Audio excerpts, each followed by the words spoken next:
Hey everybody, Roha360. I wanted to come to you tonight and talk to you about finding a purpose in life and what that looks like. And the first and foremost aspect of finding a purpose and implementing that is going to be self-love. So loving yourself is going to be the most important factor that plays a role into you finding your purpose. So recently I've been doing a lot of self-development and a lot of self-growth, and I think the first thing I want to say is we a lot of times focus so much on what is our purpose that we find that we never start because we feel like we have to have one specific purpose, and that's not true. You can have many purposes and many goals, but you need to start with something. So my first purpose that I have decided, and that's part of the reason, one of the reasons I'm doing this vlog is I'm hoping that it inspires a lot of you, but I want to inspire others to live a meaningful and more fruitful life no matter the circumstances. No matter where you are at in life, you can always choose to let something break you and have that become the reason that you are a victim of your circumstance, or you can allow the areas that you were broken to become your strongest points, to learn from those things and become an even better person and start to redefine your purpose.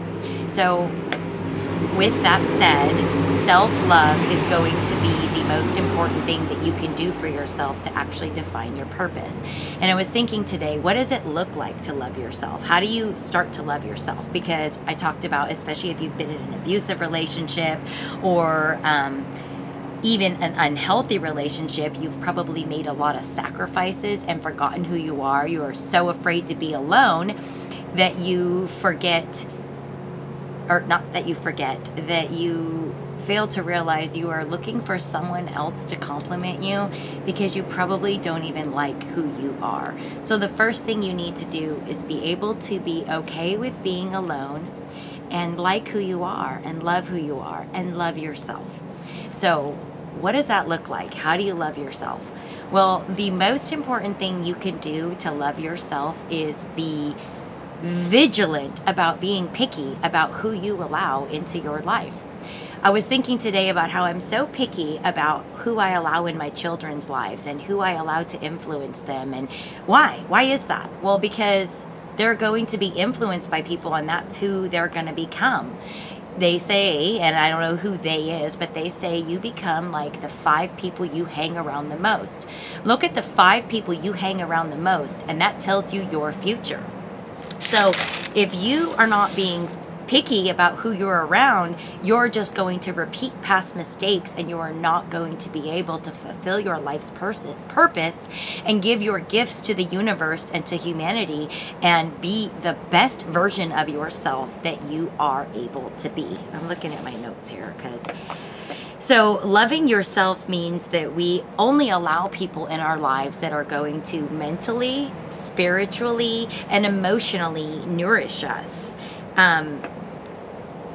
You need to be careful about the relationships you allow in your life. That means the relationships with your spouse, with your neighbors, with your friends. People become like who they're around. So you need to surround yourself, set your goals, write down your goals. But part of achieving those goals and loving yourself and knowing you are worth those lofty goals means you're only surrounding yourself with people that hold themselves to a higher standard, that hold you to a higher standard. Not people that are going to let you be complacent with where you are, but people that hold you accountable and people that expect more from you. You're naturally going to compare yourself to the people in your life. So if you're constantly comparing yourself to people in your life and you're like, I got it better than all my friends. Oh my God, my friends are a hot mess. Oh, that person. You need to get new people. You need to be able to raise the bar.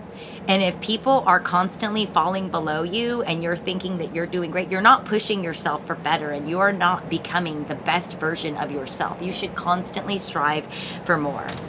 Benjamin B. Herman said, your level of talent is irrelevant if you are not surrounding yourself by people who help you realize it.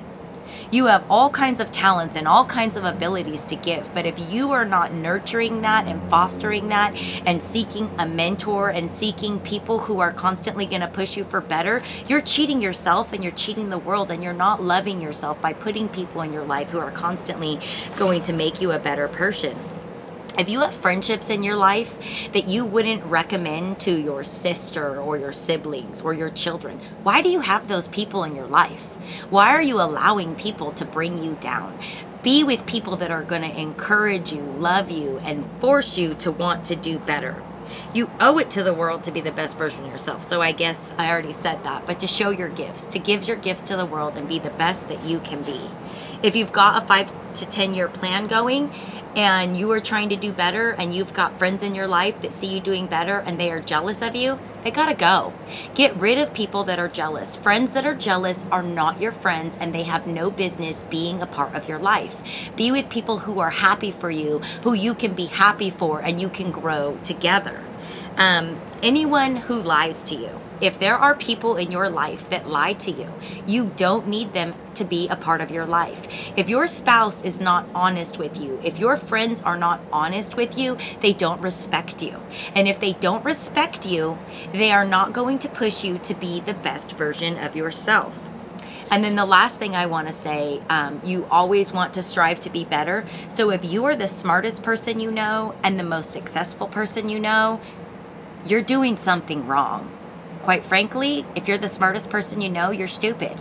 You should be sucking up like a sponge other people. You should be constantly with people that encourage you to grow, and you should never be the smartest person you know. You should always have a mentor and someone that knows more than you, somewhere you're striving to gain toward.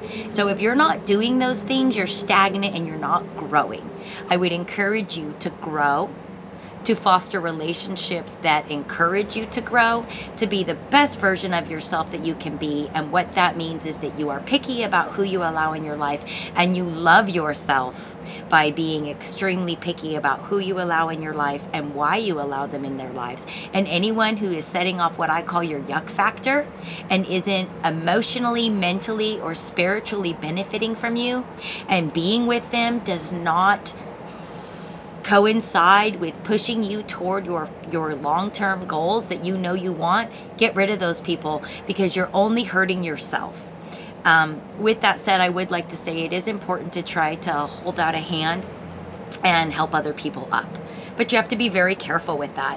I've tried to mentor people or help people up, and if you give someone who is struggling tasks and trying to help them, and they constantly don't want to better themselves, you cannot allow yourself to invest emotional energy in these people.